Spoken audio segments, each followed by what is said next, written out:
To Israel now, where Prime Minister Netanyahu has just announced a new COVID-19 lockdown amid a surge of new cases. Reporter Iris Mackler joins us from Jerusalem. So Iris, was this expected at all? Well, it's been talked about for some time because over the past week, Israel has had the highest rate of cases in the world. 4,000 new cases a day for a country with just under 9 million people.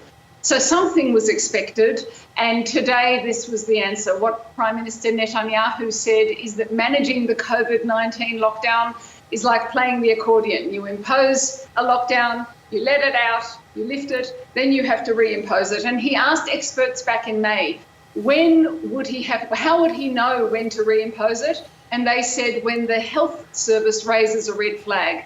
And he says that's what's happened now. Israel's health service is exhausted and overstretched.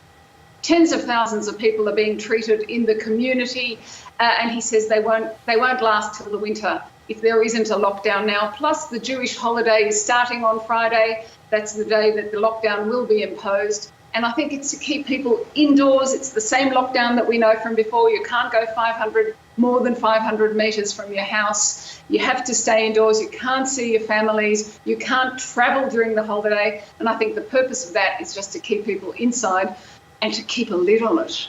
So a lockdown being reimposed. What's been the reaction to this? Do people support it, or are they against it?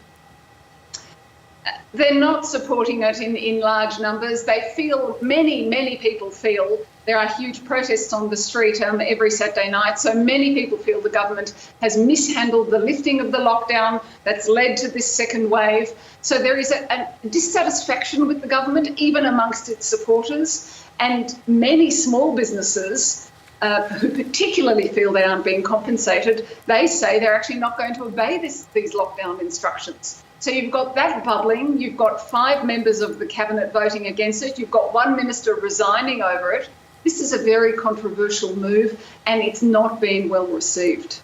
Iris, thank you for this. Iris Mackler in Jerusalem.